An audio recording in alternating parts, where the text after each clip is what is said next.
Bonjour. Voilà, j'ai senti que je devais faire cette vidéo.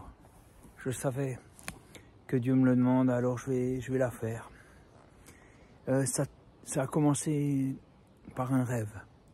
J'ai fait un rêve où je voyais des chrétiens se disputer au sujet de Marie.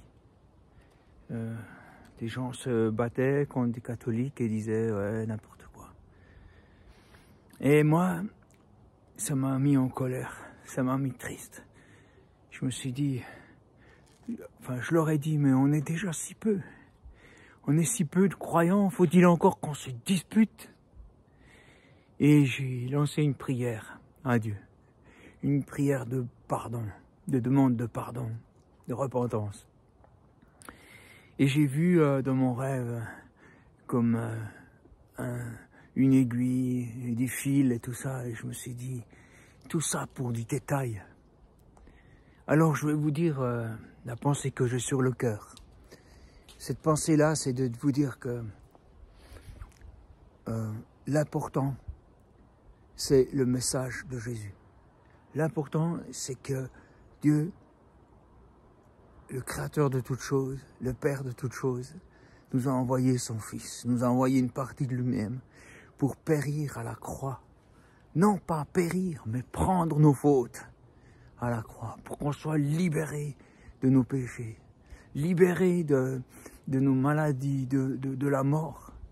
Et même si cette mort persiste sur cette terre, c'est sûr, mais intérieurement, il y a une vraie victoire. Il y a une victoire contre les forces des ténèbres qui a été acquise à la croix. Et l'important, c'est de croire que ce Christ-là est ressuscité et qu'on est sauvé par lui. Voilà. Personnellement, je fais pas de prière à Marie, je fais pas de prière à rien d'autre que Dieu et Jésus et l'Esprit Saint, parce que l'apôtre Pierre a bien précisé dans la Bible que il n'y a aucun autre intermédiaire entre Dieu et les hommes, Jésus-Christ seul.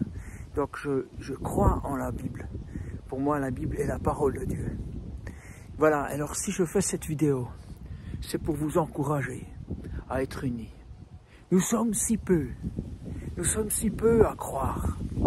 Oh, peut-être que vous vous retrouvez dans une église et que vous êtes 100, 200, vous vous dites, oh là là, qu'est-ce qu'on est nombreux! Mais est-ce que seulement vous avez vu le nombre de gens qui vivent à l'extérieur de cette église et qui est sans Dieu, sans savoir? Alors, ça ne veut pas dire que seuls ceux qui sont à l'église sont avec Dieu. Mais il y a des gens qui ont cru en Jésus et qui vivent leur foi seuls. Ceux-là aussi sont concernés par ce message.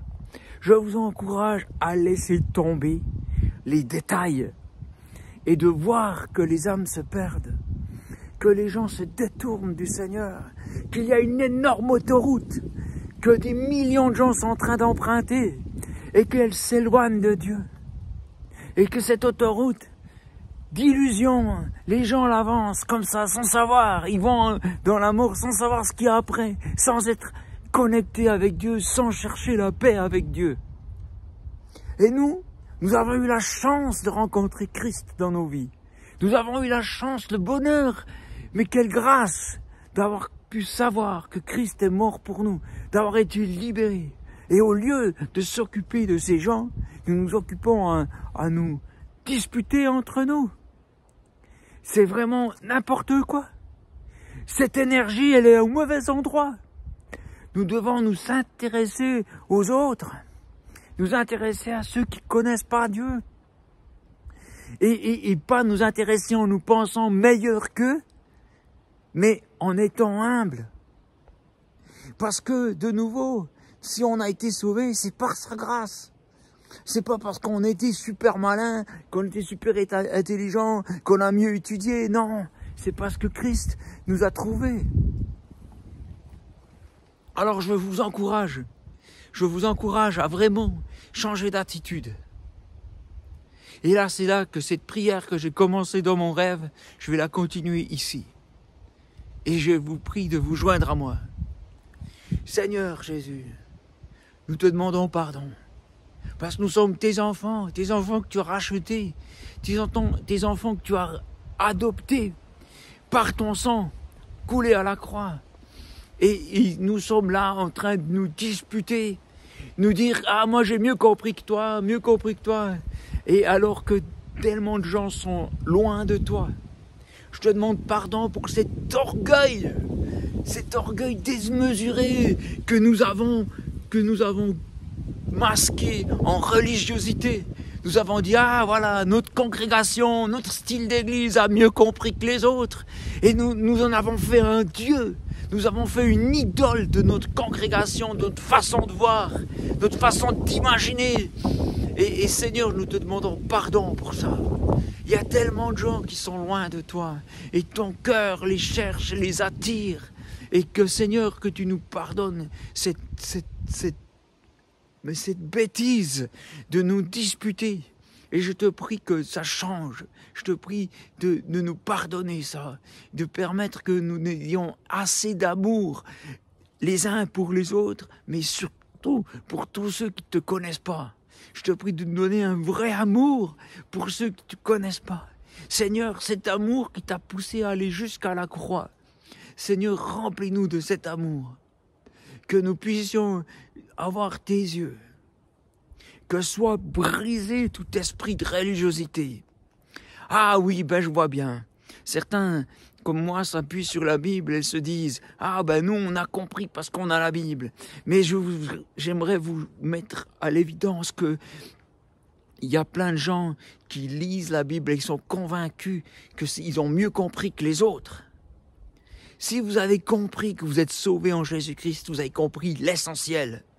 Je sais, on se retrouve dans des assemblées, on se nomme des titres, on se donne des diplômes, des médailles, des salaires, des choses comme ça, pour se justifier et se fortifier dans cette façon de voir. Mais il faut qu'on change. Oui, revenons au Seigneur dont nous nous sommes vraiment éloignés. Revenons à une vraie relation avec lui. Ne vous contentez pas d'une étiquette sur votre dos. Moi, je suis telle chose. Telle année dans ma vie, j'ai vécu ça avec Dieu. Dieu s'appelle Je suis. C'est maintenant, les amis. C'est maintenant qu'il faut vivre votre foi. Et ne vous appuyez pas sur votre passé ou sur votre futur en vous disant « Ah, plus tard, je serai mieux ». Non, c'est maintenant qu'il faut se mettre en coordination avec Dieu. Que nos yeux à tous soient ouverts sur notre compagnon de travail, sur notre voisin, que nous puissions le voir, que nous puissions voir son état de cœur, que nous puissions voir où il en est dans son âme. C'est Dieu qui sauve, c'est pas nos paroles, c'est pas nos débats. Je vous encourage pas à aller dans des débats. Je vous encourage à prier, à écouter les autres, à les rejoindre et leur présenter Jésus en toute humilité.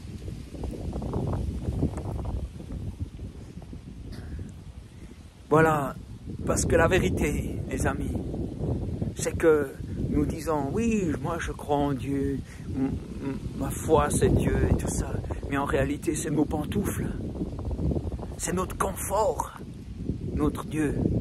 Il faut changer ça, c'est notre façon de voir dans laquelle on est bien confortable, changer d'attitude, que nous puissions être dans la main du potier, une pâte molle, une pâte qui se laisse modeler et non pas un esprit dur, dire c'est comme ça puis pas autrement. Alors quelle que soit votre dénomination ou domination, ça m'est égal et je pense que vraiment Dieu n'en tient pas compte. Allez à l'essentiel, le cœur. Le cœur, c'est Christ est mort pour nous sur la croix. Il est ressuscité, il est vivant, il n'a pas changé. Il est autant puissant que quand il était sur terre et même plus, puisque son esprit est libéré. Et je vous encourage vraiment à rentrer dans une unité entre vous. Si vous êtes de ceux qui mettent des commentaires contre les gens qui n'ont pas la même religion que vous, mais arrêtez ça, repentez-vous. Vous vous battez les uns contre les autres. Que pense un père qui voit ses propres enfants qu'il aime se disputer? Que pense un père de ça? Moi, j'ai eu 4 enfants, je les ai toujours, Dieu merci, mais quand je les voyais se disputer entre eux, mais ça me faisait tellement mal, ça me faisait tellement mal. C'est pas ça que je veux pour eux, j'aimerais qu'ils s'aiment. Et j'aimerais vous dire aussi quelle joie quand j'ai vu quand ils se réconciliaient entre eux, quelle joie.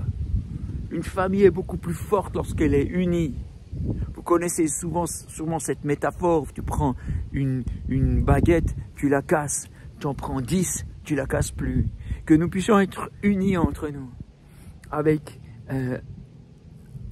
Christ au centre et l'amour du prochain. L'amour du prochain pour que le plus grand nombre soit sauvé. Celui qui croit ne va pas en jugement, mais à la vie éternelle. C'est ce que Jésus a dit dans l'évangile de Jean au chapitre 3. Celui qui croit sera sauvé. Crois au Seigneur Jésus et tu seras sauvé. Alors, peu importe si tu vas dans aucune église et que tu te dis, ben moi, je suis mieux que les autres parce que je vais dans aucune église, c'est de nouveau une illusion, c'est de nouveau une religiosité.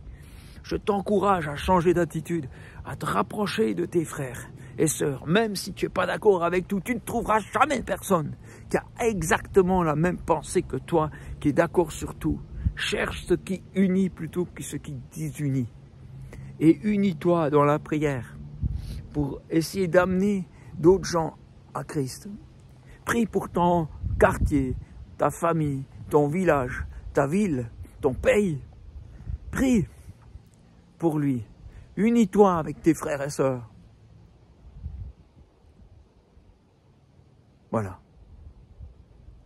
C'est ce que je devais vous dire. Beaucoup de gens se perdent. Chaque jour.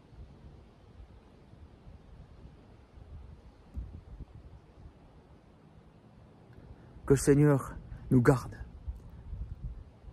Il nous a appelés à être le sel de la terre. Et le sel, trop longtemps, a été coincé dans des sablières, ces petits trucs là de sel là, alors qu'il devrait être répandu dans la soupe. On devrait être mélangé dans le monde. On ne devrait pas se mettre à part. Notre cœur doit se mettre à part. Nos pensées, tout ça, mais pas notre présence. On ne devrait pas se mettre à part du monde. On devrait se mélanger dans la vie du village, dans la société. Donner du goût. C'est pas nous, c'est Christ en nous. Dieu nous a aussi comparés à une lumière, ou même à un porte-lumière. Et cette lumière, il a dit qu'il ne fallait pas la mettre en bas de la vallée, donc il fallait la mettre en haut, pour que tous la voient. Si vous avez l'habitude d'être discret, c'est le moment de sortir de cette discrétion. Parce que beaucoup de gens se perdent. Ils courent après des faux soleils, qui sont des écrans plats, qui leur disent des illusions hollywoodiennes et tout ça. J'adore les films, il n'y a pas de souci. Mais c'est des fables, c'est pas pour de vrai. Et voilà où vont les gens, ils suivent ces genres de lumière, ils disent « Ah oui, c'est ça, pas mal comme croyance, mais c'est que du fable, que des gens font avec leurs mains, comme dans le temps on faisait des idoles avec des mains d'hommes. Et les gens adorent ça. Et c'est bien d'aimer la musique, c'est bien l'art, j'ai pas de problème là-dessus. Mais il ne faut pas confondre la croyance avec les fables. Et les gens suivent des fables. Ils suivent des gens qui utilisent de la magie, des forces, et sans réfléchir aux conséquences. Ils vont voir des magnétiseurs, des gens comme ça. Et la puissance des ténèbres les lie plus que jamais parce qu'ils ont ouvert une porte à ces puissances en allant consulter ces voyants, en allant consulter les astrologues. Je vous encourage, vous chrétiens, à vous lever, à commencer à prier pour les malades et que les malades soient guéris.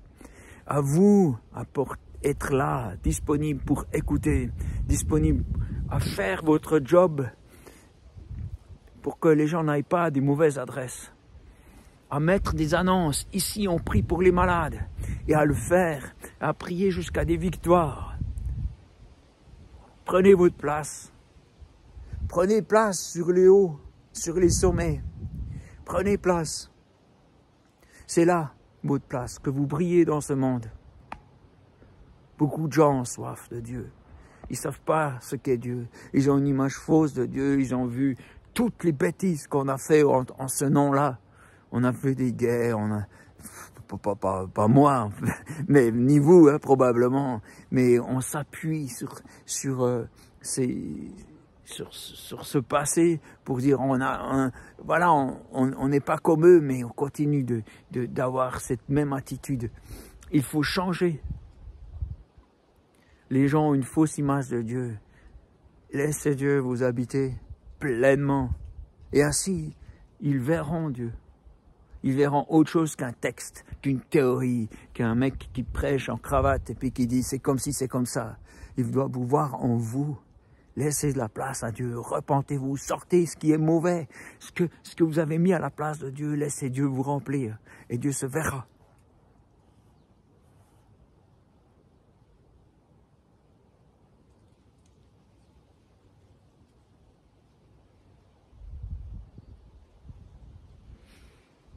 Merci de m'avoir écouté. Et surtout, merci d'avoir écouté ce que l'Esprit disait à travers moi.